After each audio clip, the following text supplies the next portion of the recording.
worth knowing. All right, man. Welcome to Crrow777 Radio. This is episode 249. This is an exciting episode for me. Jason Linger is with me, and we have Elana Freeland. By fate, or maybe something else, who knows, Wayne McCroy was able to do the introduction to Elana, and she is one of the very few people who can claim to have an attachment to the work of James Shelby Downard, and by extension, Michael A. Hoffman II, who currently, if I'm not mistaken, is publishing books under the name Michael Hoffman. Between these two men, and by the way, before I say any of that, Elana is an author in her own right and has done tons of work on basically weather modification, the spraying in the skies. People know that follow what we're talking about here. We may touch on that at the end of second hour.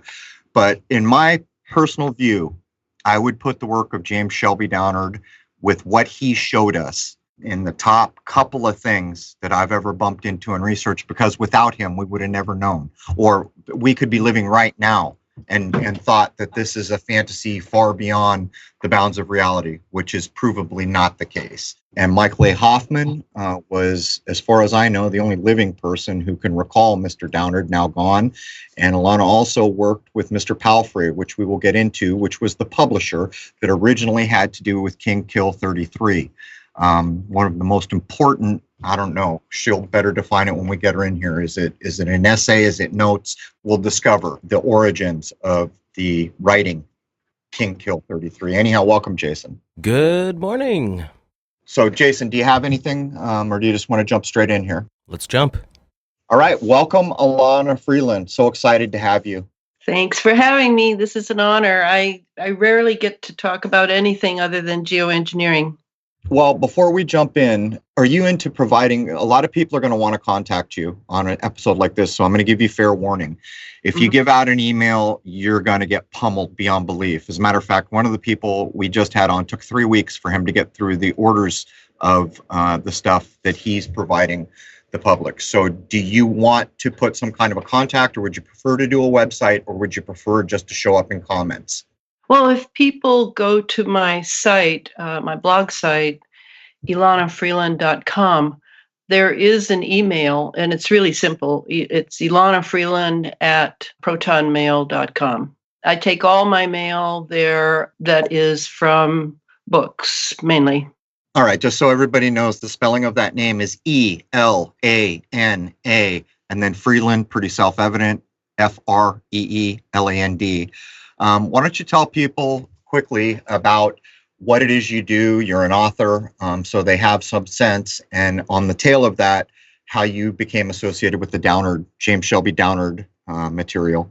Well, I'd like to start by saying I view life mythically. I am part of a myth, a sort of signature life, whereby I've been on the trail of truth, well, probably since childhood. I had an unusual childhood in that I was raised in an Eastern European community in America, because, it was sort of a Eastern European ghetto of 5 square blocks in Detroit, Michigan, of many Eastern European immigrants who had come to work in the Ford and General Motors factories.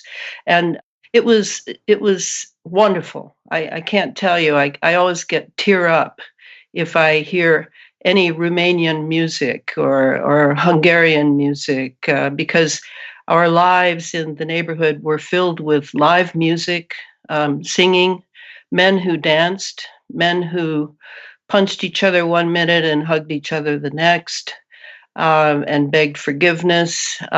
It was the Eastern Church, the Russian Orthodox and Greek Orthodox churches that most people belong to. And my grandmother was a descendant of the Roma people. So she was a bona fide gypsy with clairvoyant capabilities. One of my best memories is of her in the kitchen, small kitchen. We were quite poor. And she raised me pretty much, she and my grandfather, because my mother worked ceaselessly for money to send me to private schools, to give me what she had not had when she had been a poor little immigrant girl during the Depression. So I pretty much bonded with my grandparents. And I would stand by my grandmother when there would be a line out the back door of Eastern Europeans in the 50s, waiting to talk to the gypsy to find out how their relatives were doing in the old country. And she would read tea leaves and cards. And she never took a penny from anyone for this skill that she had. She constantly had the mystical as part of daily life. I never imagined that people would put the mystical part of life on a shelf and then shut the cupboard doors on it and not use it as part of the understanding of what this world is all about that we've been born into. Because my grandmother constantly referred to that aspect. I remember we had to take 2 buses to a plot of land that she rented to grow all of our vegetables. And on the bus, before we arrived at our regular spot, she suddenly said to me, "We have to get off." And I was confused. So we got off and I said, "Grandma, why did we get off? It's not our stop." And she said that a man on the bus had been giving me the evil eye and that she was protecting me.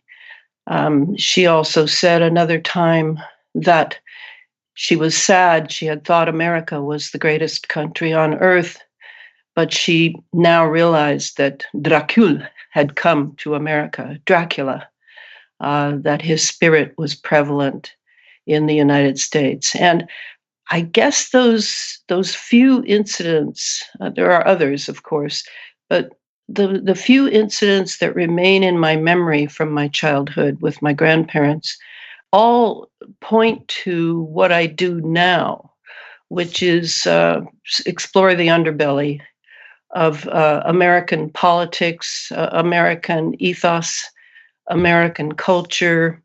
And I think that I chose my parents very carefully. One side, the Romanian aspect that I needed, and the other side with my father, who was, I found out only when I was approximately 60 years old, had belonged to Naval Intelligence, the Office of Naval Intelligence, and the Office of Naval Research, the ONR. And so he was a scientist. He was an inorganic chemist by trade. He taught at the University of Missouri. I remember when he got his PhD, we left him when I was 3, and that's a story in itself. It appears that he was bound and to the naval intelligence all his life, and went on many journeys. I checked with his second wife. He would go often on trips, and no one ever knew where or when or anything about them, and everyone learned to not ask him. So I think that what I do came straight out of all of that. Some of which I didn't learn until I was 60. So that's kind of my history of why I am following this mythical trail. And when I say mythos, I was a professional storyteller for about 20 years, paid to go to psychologists and psychiatrists conventions and libraries, teacher associations. I would go and tell stories, and for the psychiatrists, they would spend time analyzing the fairy tale that I told, because it was always a fairy tale they wanted to hear. It is the oldest form of story that there is. So all of that kind of pours into just about everything I do. I mean, I started 4 Waldorf schools here in Washington State. Not alone. I certainly had amazing people sacrificing in order to give their child a Waldorf education based on the principles of Rudolf Steiner. I was trained at a Steiner Institute in Waldorf teaching, and found it to be absolutely brilliant, absolutely what any child in America would need up through grade 5 at the very least. And so all of that kind of pours into whatever my, quote, mission of the day, unquote, is.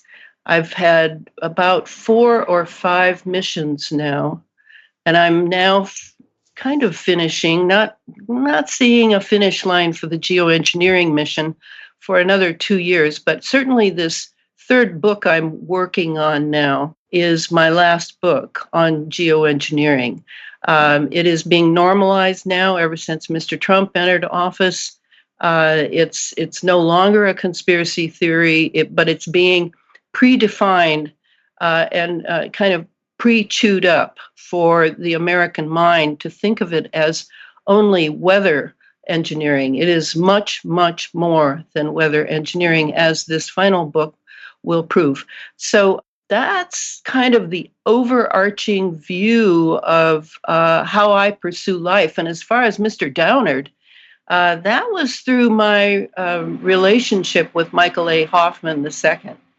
He was someone I came across when I was doing a lot of so-called conspiracy research, reading very profusely. My research librarians in my town were working overtime for me because I was writing my Sub Rosa America series, which is a fictional approach to history of America since John Kennedy's assassination. And that's part of my mythology as well, in that I was chosen at Girls State, which is a political organization for teenagers who seem to have some future. And I have no idea why I was chosen. I was coming out of a very difficult period of leaving my mother and living with my father and his family. But I was chosen for Girls State. And then at Girls State, I was chosen by all of Girls State. Almost everyone voted to have me represent them in Washington, D.C. at Girls Nation. So I consider that a destiny move, I suppose you would say. I went to Washington. It was the summer of 1963. And I had tea with John Kennedy in the Rose Garden with 99 other girls and boys. And one of those boys was probably Bill Clinton. He referred often to that summer and when he was at Boys Nation. But in his case, there were many photo ops being taken of him. So obviously he was being groomed. For me, I have one picture of myself in which I do look a lot like Jackie Kennedy, because John Kennedy kind of picked me out of the crowd and said how much like his wife I looked, and a photo was taken of us, and I became a overnight 5-minute celebrity in my home state of Missouri. And then 3 or 4 months later, he was dead. And I had to go back to the civic groups to give another talk about my day with Kennedy. Into a room filled with sobbing Americans. And it was that was probably my most political moment, when I suddenly awakened as a political being, very, very young. I mean, I was only 16 when I graduated high school, and I wrote the Sub Rosa America series because of my grandmother's love for this country and what she had said about Dracul.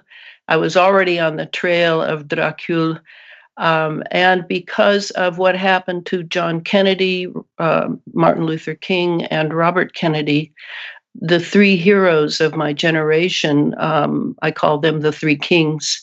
And I had to write those books. And I tell you, I could not write fast enough. But I, at the same time, was reading profusely and taking probably thousands of pages of notes. And that's kind of how I approached. That's kind of how I approached life, is from one mission to the next. So let me jump in here, and I'll preface for the audience. We're going to set aside many aspects of JFK to get to the heart of what James Shelby Downard showed us all. And in a moment here, I'm going to ask how Elana got tied into the Shelby content. But people should know that, as far as I know, and Elana can correct me if I get any of this wrong, because everything I'm doing is from secondhand. Even the versions of Shelby's writing, sometimes you get into them and you realize this PDF is incomplete or this PDF has been changed. Elana has the benefit of having seen the original material. So I'll just switch gears. Let's jump in right there, Elana. How was it that you became associated with the publisher and the material that James Shelby Downard tried to give the world, which was quickly censored in the 80s? When I was living in England for a few years, I had a copy of the manuscript, Xeroxed copy of a manuscript that Shelby had written. You could see that it was done on a typewriter, or many typewriters, that I had gotten from Michael A. Hoffman, who at that time was selling them. And I think they were like $10 or $15. They were not a lot. And I simply couldn't read it well. It was pretty badly written and lots of crossed out things and that sort of thing. So I thought, shoot, I've got the time. And I typed like lightning. So I would sit down and pencil over and make a nice copy, make it seem right. And then where Shelby assumed the reader knew the meaning, the occult term, or some sort of term like onomancy and, some of these terms that occultists know, I would do some research on the internet to come up with a bit of a definition to put into the manuscript. So I made my decisions, but I always kept Shelby's tone. I always had great respect for what he was telling, the amazing story he was telling about America through a Freemason lens at the beginning of the 20th century. So when I finished that manuscript, I contacted Adam Parfrey at Feral House Publishing and said that I had done this, that no one had asked me to. I had done it, and that I wanted to. I knew he had known Shelby, and I wanted to give him the copy to publish. So he was pretty suspicious of me that I would do something like that for no money. He didn't understand that I really needed to understand exactly what Shelby was saying. So that's why I had edited the entire book. But he asked me to send him not just the internet copy, but the hard copy of the original manuscript so he could see what I had done and make his own surmise on how well I had done it. So I sent it, and he was blown away and pretty much stuck to everything I did in the manuscript. I think he left a couple of things out at the end. And then he wrote his introduction, which is quite glowing about Shelby, and published it. What was the published title, please? The published title is, I've never liked the title, so I have to remember, The Carnivals of Life and Death. Is it still available, or was that? Yes, okay. Through Feral House and on Amazon. So we're actually talking about the biography that makes it up to about the 30-year age of Mr. Downard? Yeah, I think he was 27. Mm. And his plan was to continue, but he died in 96. Though I suspect that there's more of that biography, and I think you might have some insight there, but go ahead. Yeah, I would hope that there would be somewhere, and I don't know if Hoffman would be my guess as to who has it, but I don't know. I haven't really pursued that. And then Adam died 2 years ago.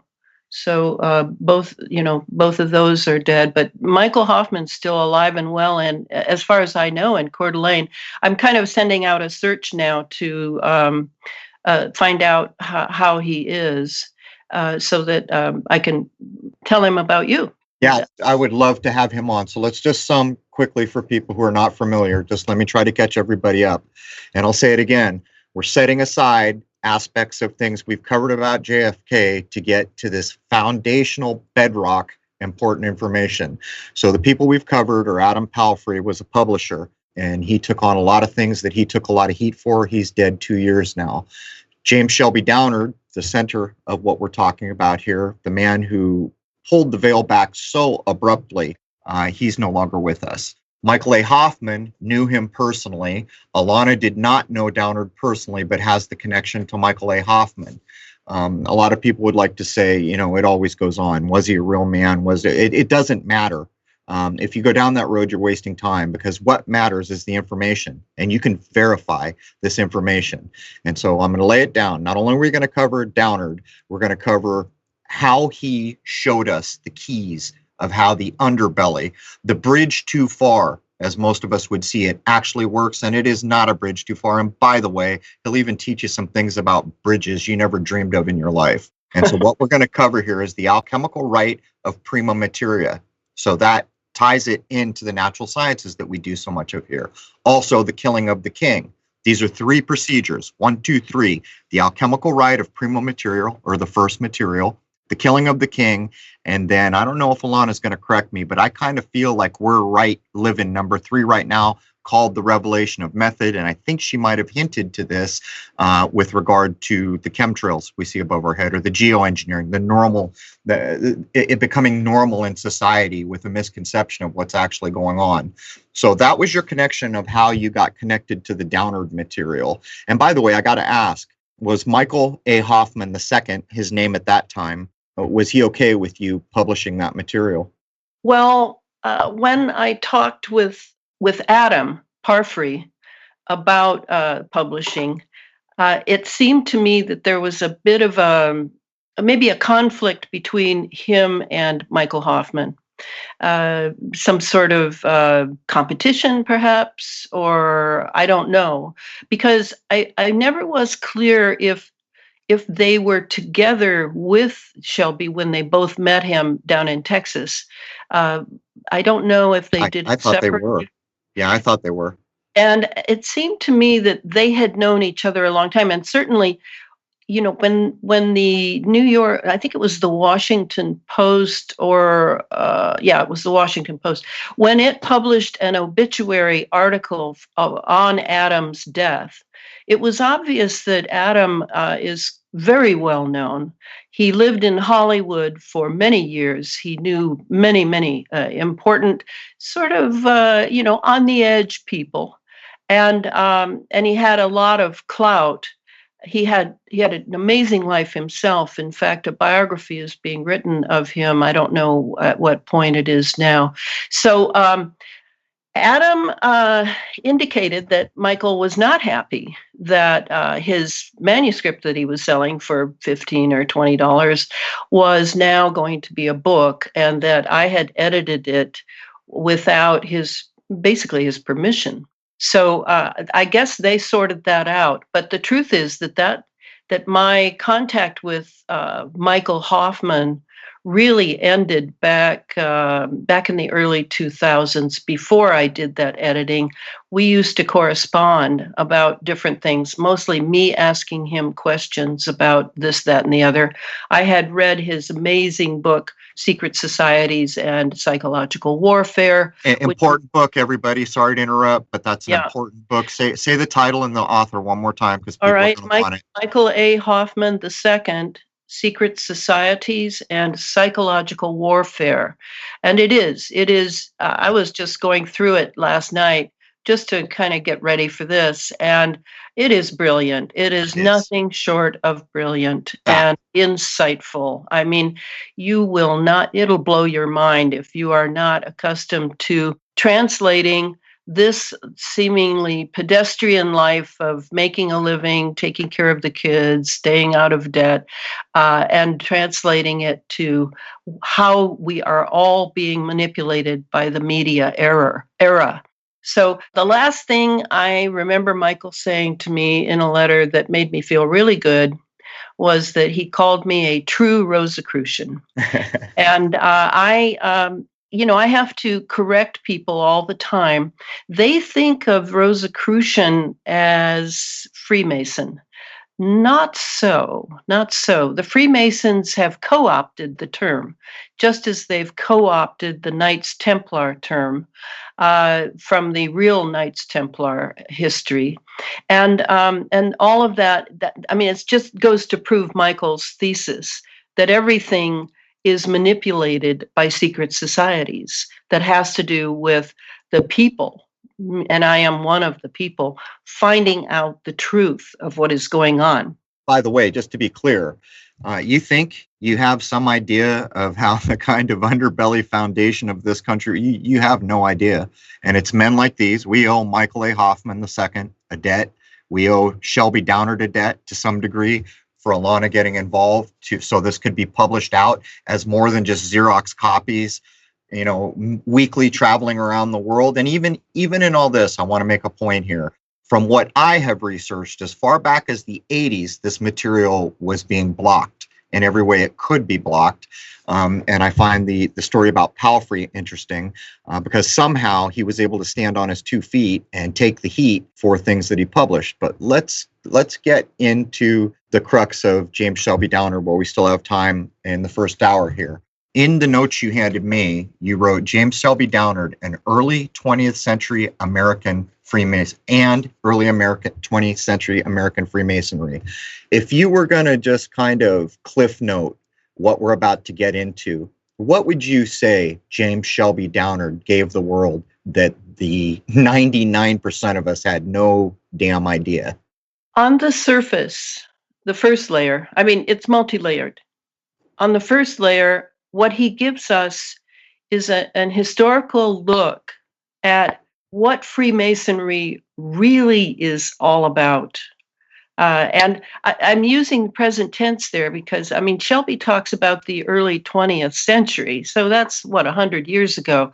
But I'm telling you that what they were up to 100 years ago with their so-called hijinks, they called them, with their Masonic apoplexy that Michael Hoffman gives us that term, with their calling all of us Cowans, we're all Cowans, and profane, which means outside the temple. So they can do what they want with us.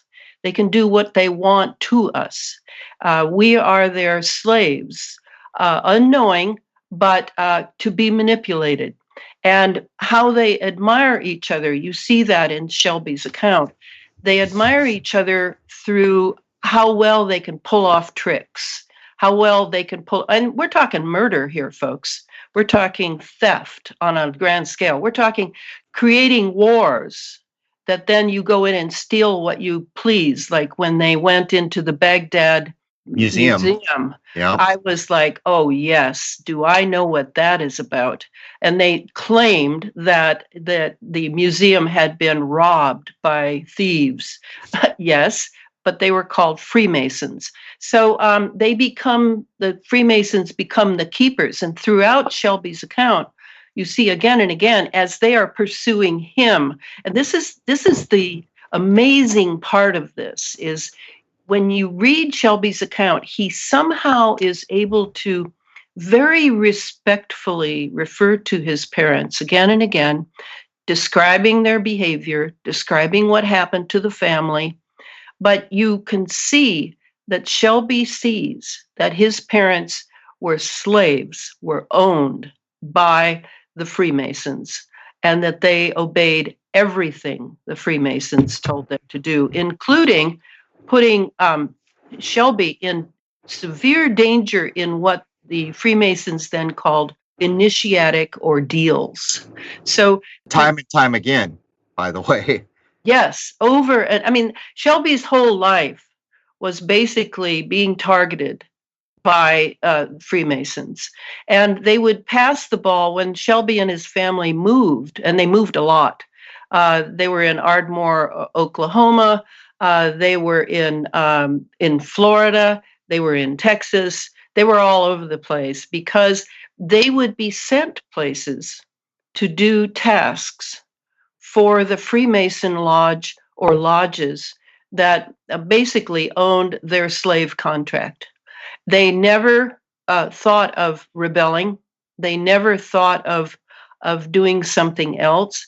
And Shelby was from the beginning. I mean, we're talking 3 years old is the first amazing scene about the little bootlegger. Shelby he fought.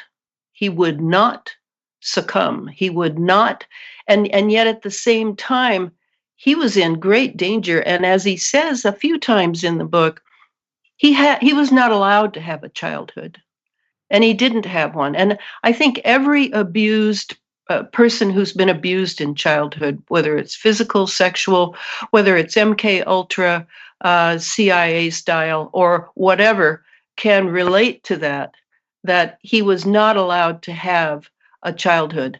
And I really think that, just to throw a personal comment in, I really think that I spent 16 years starting 4 Waldorf schools so that children could have a childhood in this very controlled, very programmed society called the United States of America. So Shelby gives you an entire appraisal of his childhood.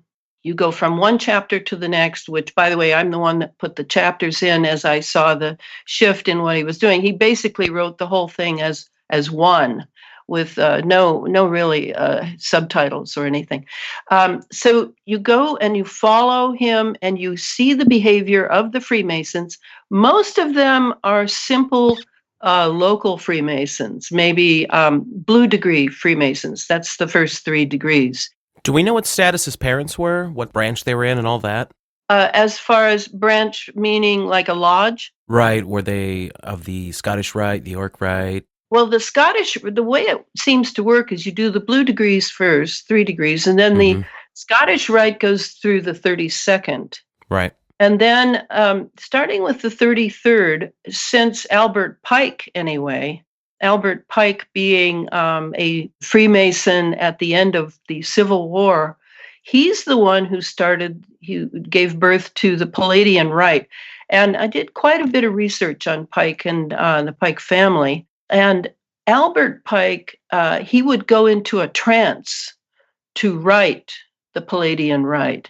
And that is the closest they come through the Palladian Rite, to my knowledge, to Satanism, actual card-carrying Luciferian Satanism. So the Freemasons that Shelby seemed to have contact with, as I recall, were definitely Scottish Rite, and they had gone through this 32nd. As far as the 33rd and up, he did meet Franklin Delano Roosevelt, and he spent time with, the more he was able to outsmart the foxes, to outfox the foxes, the higher in esteem he went. And they were obviously, in a way, nursing him along, though he could have been killed at any point, and it would have been no big deal. Like, he just didn't have what it took. Let's define that a little bit, because people are going to get this book and they're going to say, man, this begs belief. But it's almost one of the things you've got to understand. Like, when you see the black and white checkerboard, the tessellated game board, you can almost associate that 1-to-1 with the life of Shelby Downard. There's this grand game afoot, but it's not funny. People can die. He's in danger regularly, but it's almost like he's got an angel on his shoulder.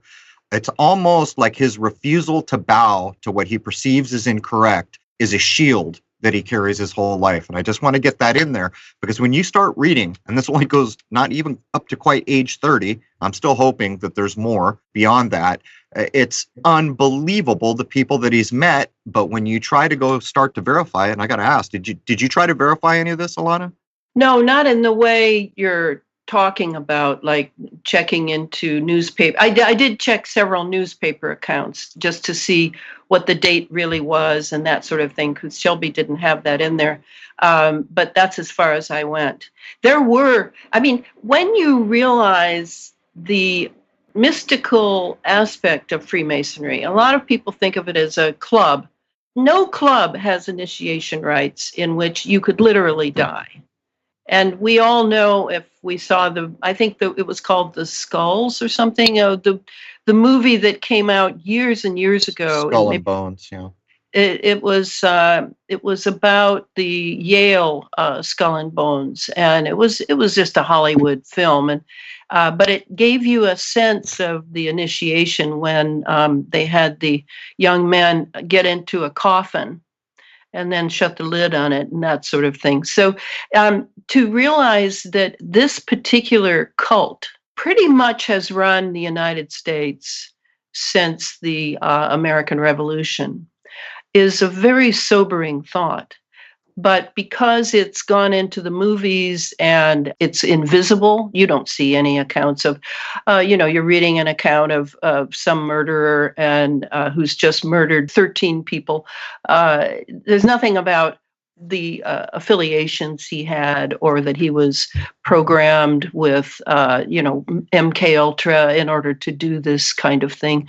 You don't see that level, and that's my point. Is that my question is, and it's something that I've already answered to my satisfaction, but for everyone else who's still sort of sleeping through this life and doing the habitual life, the covering of life, taking care of business that Americans are so proud of and having successes in that area, how are you doing on the next level of life where you're really looking at, in terms of good and evil, in terms of self-development and non-self-development?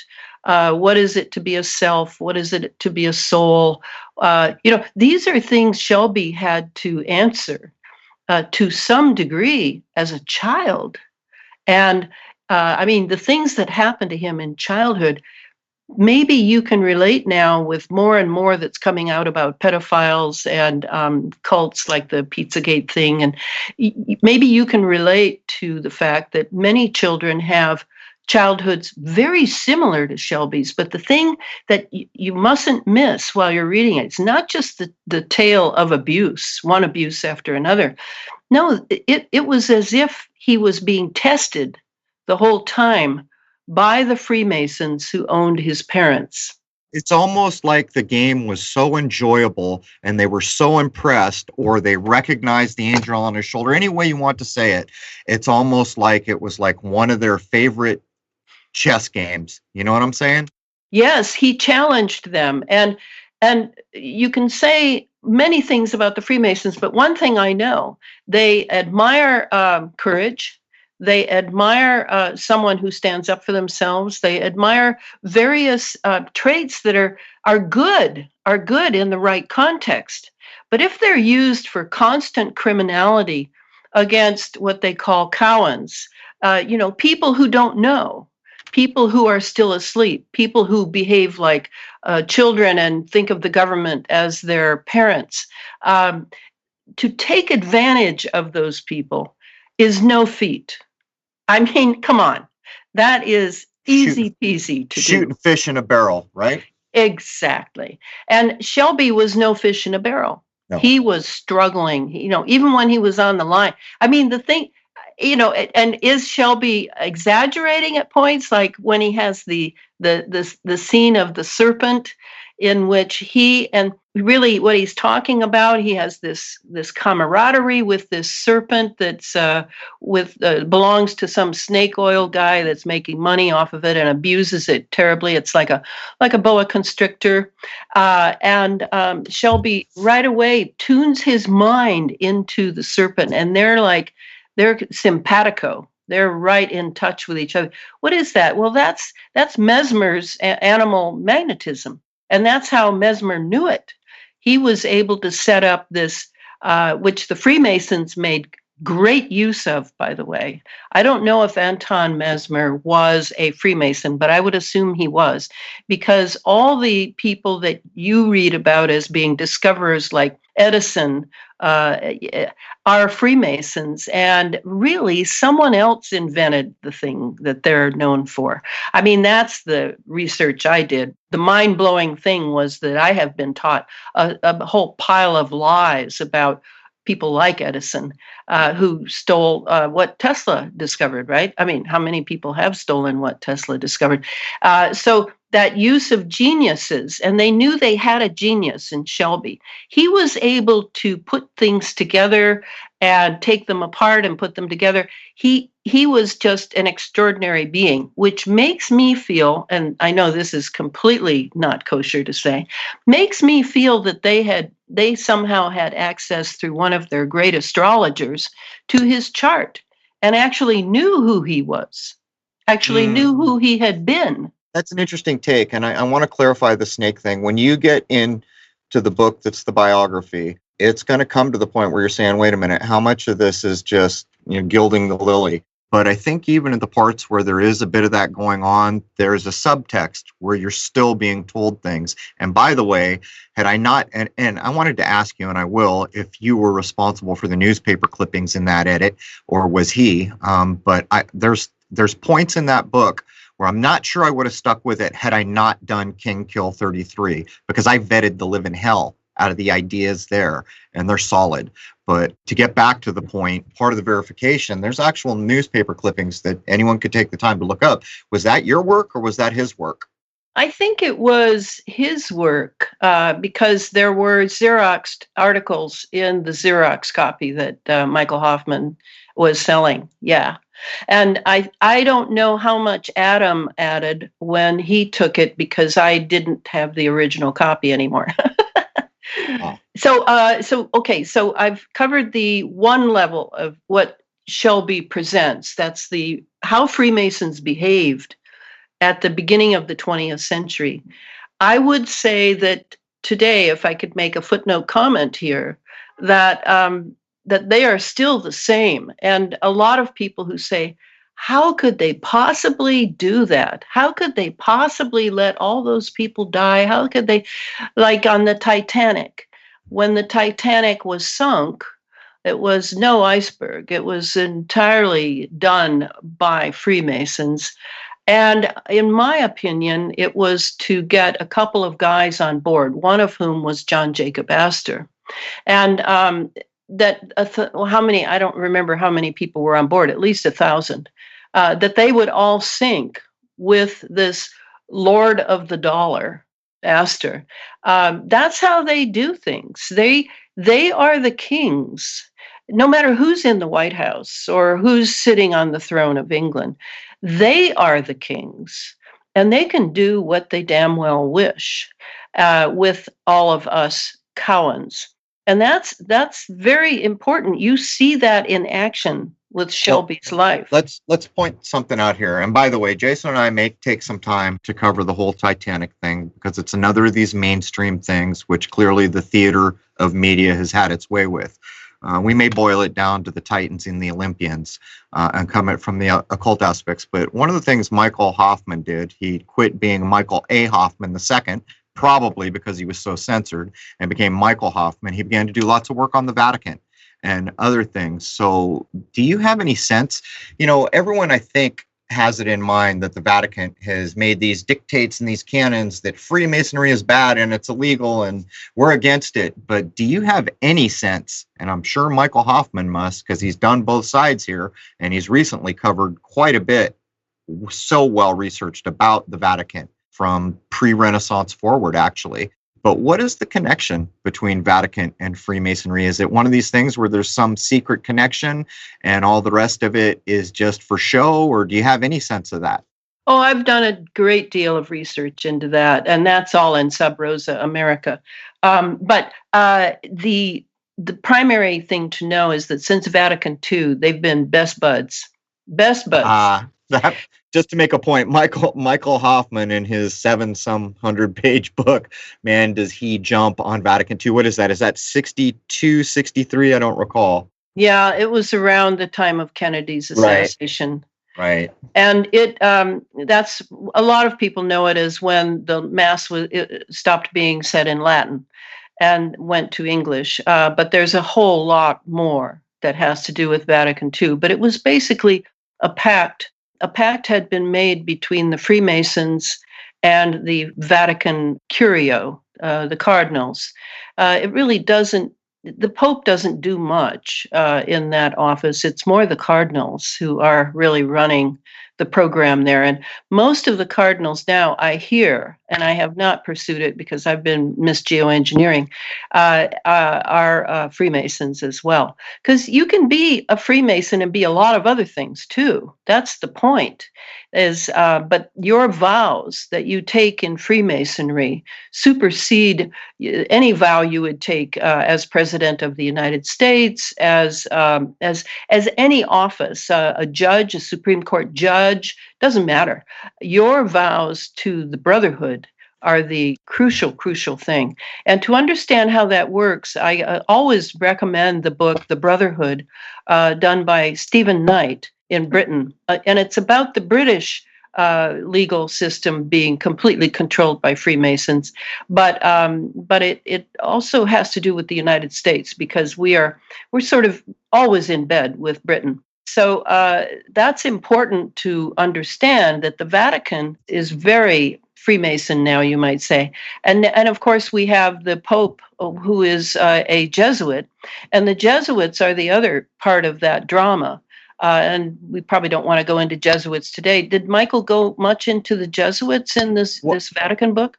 The reason I asked you the question I did is because Michael A. Hoffman has a way of writing things for people who can see, who can read between the lines. I noticed this to do with JFK, and I'm not going to get into that here, but my audience has a whole perception based on work myself and others have done about the theater of that day. But I'm setting all that aside, because at the base of what we're covering is we don't know anything short of what Shelby laid down. There are people who figured out levels of it. But what I noticed is Michael A. Hoffman would go back and do things like show the Pope way back in time, who made Freemasonry illegal. And then he'll point out that it's against the Vatican rules for a Jesuit ever to become Pope. So what he's doing in those books is, on the one hand, saying there's real value to being a Catholic, and it's unfortunate that the worst of the worst took this place over all the way back whenever. But as far as I know, and to be fair, I still have about 100 pages left in one of the big books, the Jesuits are not front and center as much as the occult, and maybe by proxy implication, the ideas of Freemasonry, Rosicrucian. That's why when we first talked and he had called you a Rosicrucian, I asked, are you sure that was a compliment? Because I had just been reading that book. But right, no, I'm not sure. Yeah, well, I think it might be intended, but at the same time, I think he has an absolute idea of what was used in the Vatican. And here's the thing.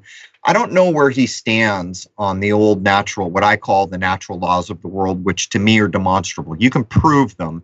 But what I say over and over is we live in duality.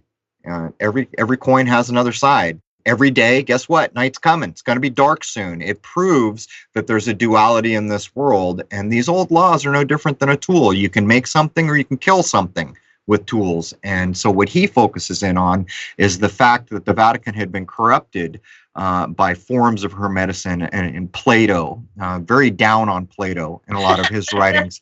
But you see, I have referenced Plato a lot, but if you look at it in the way he is, yeah, Socrates was more of a shining white example that's harder to smudge, I guess is one way to say it. But he's down on it because of the way it was then used behind the scenes while they were acting like, hey, man, the New Testament is all there is. And they were all about everything except the New Testament.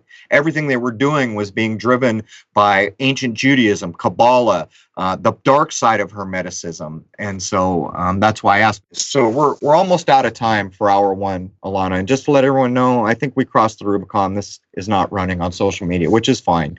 I'll put a bumper up there. But let's set the table for what we're going to cover in hour two. In hour two, I want to get straight in to these critical texts for the simple reason that right now the world mind is in duress, and that's the majority of the game here. You control the minds, you control the outcome.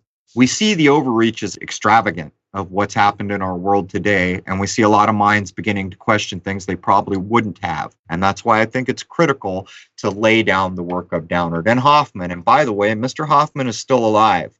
And if you have not read Secret Societies and Psychological Warfare, you're missing a brilliant man try to tell average minds the truth about how you should be thinking about these things.